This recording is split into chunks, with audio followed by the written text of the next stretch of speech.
Hey guys welcome back. കഴിഞ്ഞ ദിവസം നമ്മൾ ടോപ്പ് 5 ഫോർമേഷനെ കുറിച്ച് വീഡിയോ ചെയ്തിട്ടുണ്ടായിരുന്നു. അതിൽ നമ്മൾ റാങ്ക് 1 കൊടുത്തേക്കുന്നത് ഈ ഒരു ഫോർമേഷനാണ്.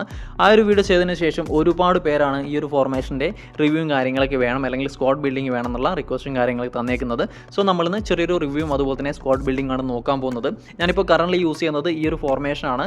ഈ ഫുട്ബോൾ 25 വേർഷനിൽ എന്തുകൊണ്ടും എനിക്ക് കുറച്ചും കൂടി ഒരു ബിൽഡപ്പിന് സപ്പോർട്ടും കാര്യങ്ങളൊക്കെ വരുന്നത് മിഡ് ഫോർമേഷനാണ്, അല്ലെങ്കിൽ മിഡിൽ കോൺസെൻട്രേറ്റ് ചെയ്ത് കളിക്കുന്ന ഒരു ഫോർമേഷനാണ് കുറച്ചും കൂടി പവറും കാര്യങ്ങളൊക്കെ എനിക്ക് തോന്നിയത്. സോ നിങ്ങൾ ഏതൊരു ടൈപ്പ് ഫോർമേഷൻ ആണ് യൂസ് ചെയ്യുന്നത് കമന്റ് ചെയ്യാം. സോ ഈ ഒരു ഫോർമേഷനെ പ്രത്യേകം നോക്കിക്കഴിഞ്ഞാൽ അത്യാവശ്യം നല്ല രീതിയിൽ ഡിഫൻസും അതുപോലെ തന്നെ അറ്റാക്കിനും സപ്പോർട്ട് കിട്ടുന്ന ഒരു ബാലൻസ്ഡ് ആയിട്ടുള്ള ഒരു ഫോർമേഷൻ ആണ്. ഇതിൽ മെയിനായിട്ടും ഡിഫൻസീവ് ഗോൾ കീപ്പറാണ് ഞാൻ ഇപ്പം കൊടുത്തേക്കുന്നത്. ഞാനിപ്പോൾ നിലവിൽ കളിക്കുന്നത് QC തന്നെയാണ്.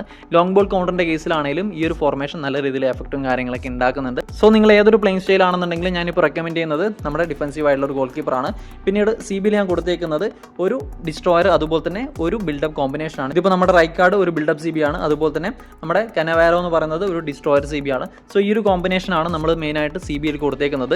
പിന്നീട് ഞാൻ LBയിലും RBയിലും നോക്കുവാണെങ്കിൽ നമ്മളിപ്പോൾ കളിക്കുന്നത് ക്വിക്ക് കൗണ്ടർ ആണ്. അതുകൊണ്ട് തന്നെ ഡിഫൻസിന് കുറച്ചുകൂടി സപ്പോർട്ട് കിട്ടാൻ, അല്ലെങ്കിൽ നിലവിൽ ക്വിക്ക് കൗണ്ടറിൻ്റെ ഒരു കേസിൽ ഡിഫൻസും കാര്യങ്ങളൊക്കെ അല്ലെങ്കിൽ ആ ഒരു സപ്പോർട്ടും കാര്യങ്ങളൊക്കെ വളരെ കുറവാണ് ഗെയിമിൽ. അതുകൊണ്ട് തന്നെ നമ്മുടെ LBയിലും RBയിലും നമ്മളൊരു ഡിഫൻസീവ് ആയിട്ടുള്ള ഒരു ഫുൾ ബാക്കിനെയാണ് യൂസ് ചെയ്യുന്നത്. നമുക്കിവിടെ കാണാൻ സാധിക്കും തുറാമിനെയും അതുപോലെ തന്നെ മാൾഡിനെയാണ് ഞാൻ LBയിലും RBയിലും കൊടുത്തേക്കുന്നത്. സോ നിങ്ങളുടെ സ്ക്വാഡിൽ ഏതാണോ ഡിഫൻസീവ് ആയിട്ടുള്ള ഫുൾ ബാക്ക് ഉള്ളത് നിങ്ങൾക്ക് അവരെ യൂസ് ചെയ്യാം. അല്ലാത്ത പക്ഷം നിങ്ങൾക്ക് വേണമെന്നുണ്ടെങ്കിൽ അത്യാവശ്യം സ്പീഡും കാര്യങ്ങളൊക്കെയുള്ള ബിൽഡപ്പിനെയും അതുപോലെ തന്നെ ഡിസ്ട്രോയറൊക്കെ യൂസ് ചെയ്യാം. പക്ഷേങ്കിൽ നിങ്ങൾ ഇൻഡിവിജ്വൽ ഇൻസ്ട്രക്ഷനിൽ ഒരു ഡിഫൻസീവ് ആയിട്ടുള്ള ഇൻഡിവിജ്വൽ ഇൻസ്ട്രക്ഷൻ കാര്യങ്ങളൊക്കെ കൊടുക്കണം എന്നുള്ളതാണ്. നെക്സ്റ്റ് DMFൽ നോക്കുവാണെങ്കിൽ ഒരു ആങ്കർമാനാണ് ഞാനിപ്പോൾ സജസ്റ്റ് ചെയ്യുന്നത്. തീർച്ചയായിട്ടും നിങ്ങളൊരു ആങ്കർമാനെ തന്നെ നിങ്ങൾ ഇടുക. ക്വിക്ക് കൗണ്ടർ ആണെന്നുണ്ടെങ്കിൽ തീർച്ചയായിട്ടും ആങ്കർമാൻ മാത്രമാണ്.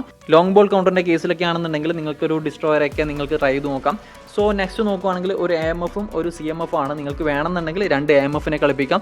നിങ്ങളുടെ ഒരു സ്കോറും കാര്യങ്ങളൊക്കെ നോക്കിക്കൊണ്ട് നിങ്ങൾക്ക് ഈ ഒരു കാര്യങ്ങൾ ചേഞ്ച് വരുത്താം. നിങ്ങൾ ഒരു ഗോളിന് മുന്നേ ആണെന്നൊക്കെ ഉണ്ടെങ്കിൽ നിങ്ങൾക്ക് വേണമെന്നുണ്ടെങ്കിൽ ഒരു CMFനെയും ഒരു AMFനെയും കളിപ്പിക്കാം.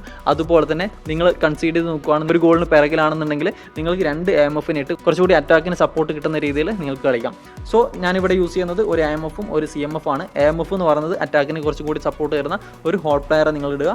അതുപോലെ തന്നെ CMFൽ നിങ്ങൾക്ക് വേണമെന്നുണ്ടെങ്കിൽ ഒരു ബോക്സ് ടു ബോക്സ് അല്ലെങ്കിൽ ഓർക്കസ്ട്രേറ്റർ വേണമെന്നുണ്ടെങ്കിലും നിങ്ങൾക്ക് ഇടാം. ഈ ഒരു പ്ലെയർ നോക്കുവാണെങ്കിൽ മെയിനായിട്ടും അറ്റാക്കിനും നമ്മുടെ ഡിഫൻസിനും ഒരുപോലെ സപ്പോർട്ട് കിട്ടുന്ന ഒരു CMFനെ വേണം നിങ്ങൾ സെലക്ട് ചെയ്യാൻ. നിങ്ങൾ മെയിനായിട്ട് അറ്റാക്ക് ചെയ്യാനാണ് ശ്രമിക്കുന്നത്, അല്ലെങ്കിൽ നിങ്ങൾ ഗോളും കാര്യങ്ങളൊക്കെയാണ് വേണമെന്നുണ്ടെങ്കിൽ നിങ്ങൾക്ക് ഈ ഒരു CMFൽ ഒരു ക്രിയേറ്റീവ് പ്ലേ മേക്കറോ അല്ലാന്നുണ്ടെങ്കിൽ 2 ഹോൾ പ്ലെയർ ഇട്ടാലും കുഴപ്പമൊന്നുമില്ല, നല്ല രീതിയിൽ അറ്റാക്കും കാര്യങ്ങളൊക്കെ കിട്ടും.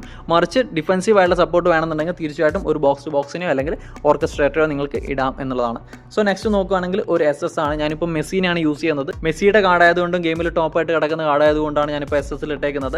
അല്ലാത്ത പക്ഷം നിങ്ങൾക്ക് ഈ ഒരു കാർഡ് ഉണ്ടെന്നുണ്ടെങ്കിൽ നിങ്ങൾക്ക് കളിപ്പിക്കാം. മെസ്സി അത്യാവശ്യം നല്ല രീതിയിൽ SSൽ കളിക്കുന്നുണ്ട്. അല്ലാത്ത പക്ഷം ഇവിടെ ഇടാൻ പറ്റുന്ന പ്ലേയേഴ്സ് എന്ന് പറയുന്നത് നിങ്ങൾക്ക് വേണമെന്നുണ്ടെങ്കിൽ ഹോൾ പ്ലെയർ ഇടാം, അതുപോലെ തന്നെ നിങ്ങൾക്ക് ഡീപ് ലൈൻ ഫോർവേഡിന് ഇടാം. അതുപോലുള്ള പ്ലേയിങ് സ്റ്റൈലൊക്കെ ഇവിടെ ഓക്കെയാണ്. ഗോൾ പോച്ചറെ മാത്രം ഇടാതെ നിങ്ങൾ ശ്രദ്ധിക്കുക. മെയിനായിട്ടും പാസിംഗ് എബിലിറ്റിയും അതുപോലെ തന്നെ അത്യാവശ്യം വേണ്ടി വന്നാൽ സ്കോർ ചെയ്യാനും പറ്റുന്ന ഒരു എബിലിറ്റിയും കാര്യങ്ങളൊക്കെയുള്ള പ്ലേയേഴ്സിനെ ഇടുക. അതായത് ഈ ഒരു പ്ലെയർ ആയിരിക്കണം നമ്മുടെ മിഡിനെയും അതുപോലെ തന്നെ നമ്മുടെ ഫോർവേഡിനെയും കണക്ട് ചെയ്യുന്ന ഒരു ലിങ്ക്, അല്ലെങ്കിൽ അത്യാവശ്യം അസിസ്റ്റും അതുപോലെ തന്നെ ഗോൾസും കാര്യങ്ങളൊക്കെ സ്കോർ ചെയ്യാൻ പറ്റുന്ന പ്ലെയർ ആയിരിക്കണം ഇവിടെ SSൽ നിങ്ങൾ കളിപ്പിക്കുക എന്നുള്ളതാണ്. നെക്സ്റ്റ് 2 CF നോക്കുവാണെങ്കിൽ ഗോൾ പോച്ചേഴ്സിനെ തന്നെയാണ് റെക്കമെൻഡ് ചെയ്യുന്നത്. അല്ലാത്ത പക്ഷം നിങ്ങൾക്ക് വേണമെന്നുണ്ടെങ്കിൽ ഒരു ഗോൾ പോച്ചറും അതുപോലെ തന്നെ ഫോക്സ് ഇൻ ദ ബോക്സിന് നിങ്ങൾക്ക് കളിപ്പിക്കാം എന്നുള്ളതാണ്. സോ ഈ ഒരു രീതിയിലാണ് ഫോർമേഷൻ കാര്യങ്ങളൊക്കെ വരുന്നത്. ഇത് നിങ്ങൾ ലോങ് ബോൾ കൗണ്ടറിനാണ് ബിൽഡ് ചെയ്യുന്നുണ്ടെങ്കിൽ നിങ്ങൾക്ക് RBയിലും LBയിലും ഡിഫൻസീവ് ആയിട്ടുള്ള ഫുൾ ബാക്കിനെ യൂസ് ചെയ്യണമെന്നില്ല. ഒരു അറ്റാക്കും അതുപോലെ തന്നെ ഒരു ഡിഫൻസും ഇടാം. ബാക്കിയുള്ള പൊസിഷൻ നോക്കുവാണെങ്കിൽ DMFൽ ആങ്കർമാൻ തന്നെയാണ്, AMFലും അതുപോലെ തന്നെ ഹോൾ പ്ലെയർ ആണ് ബെറ്റർ. ആകെ ഒരു വ്യത്യാസം വരുന്നത് നിങ്ങൾക്ക് ഇവിടെ CMFനെ കളിപ്പിക്കണമെന്നില്ല.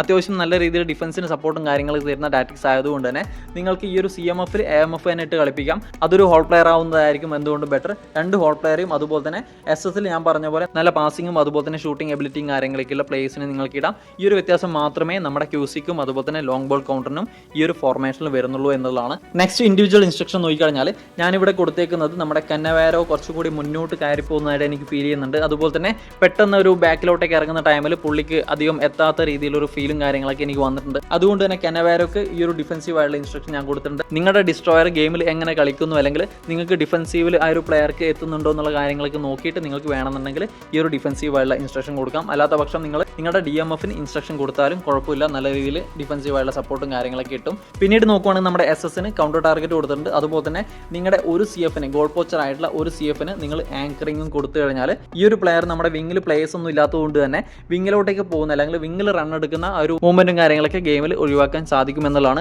ഇൻഡിവിജ്വൽ ഇൻസ്ട്രക്ഷൻ ഏതൊക്കെ പ്ലേയേഴ്സിനാണ് അല്ലെങ്കിൽ ആ ഒരു പ്ലെയർ എങ്ങനെ മൂവ്മെൻറ്റ് എടുക്കുന്നു എന്നുള്ള കാര്യങ്ങൾ നോക്കിയിട്ട് നിങ്ങൾ വേണം കൊടുക്കാൻ. ഞാൻ മെയിനായിട്ടും ഈ ഒരു ഫോർമേഷനിൽ നമ്മുടെ ഡിസ്ട്രോയർ ആയിട്ടുള്ള ഒരു CBക്കോ അല്ലെങ്കിൽ നമ്മുടെ DMFനോ ആണ് ഒരു ഡിഫെൻസീവ് ആയിട്ടുള്ള ഇൻസ്ട്രക്ഷൻ സജസ്റ്റ് ചെയ്യുന്നത്. ബാക്കിയുള്ളതെല്ലാം നിങ്ങളുടെ സിറ്റുവേഷൻ അല്ലെങ്കിൽ നിങ്ങളുടെ പ്ലേയേഴ്സിനെ ആശ്രയിച്ചിട്ട് നിങ്ങൾ കൊടുക്കുക എന്നുള്ളതാണ്. സോ ഈ ഒരു രീതിയിലാണ് മെയിനായിട്ട് ഞാൻ ഈ ഒരു ഫോർമേഷൻ കാര്യങ്ങളൊക്കെ യൂസ് ചെയ്യുന്നത്. നിങ്ങൾ ജസ്റ്റ് ഒന്ന് ട്രൈ നോക്കുക, നിങ്ങളുടെ അഭിപ്രായങ്ങളും കാര്യങ്ങളൊക്കെ കോമെന്റ് ചെയ്യുക. So guys, video wind up ചെയ്യാണ്. വീഡിയോ ഇഷ്ടപ്പെട്ടാൽ ലൈക്ക്, ഷെയർ ചെയ്യുക, സബ്സ്ക്രൈബ് ചെയ്യുക. അടുത്ത വീഡിയോയിൽ കാണാം ഗൈസ്. ബൈ.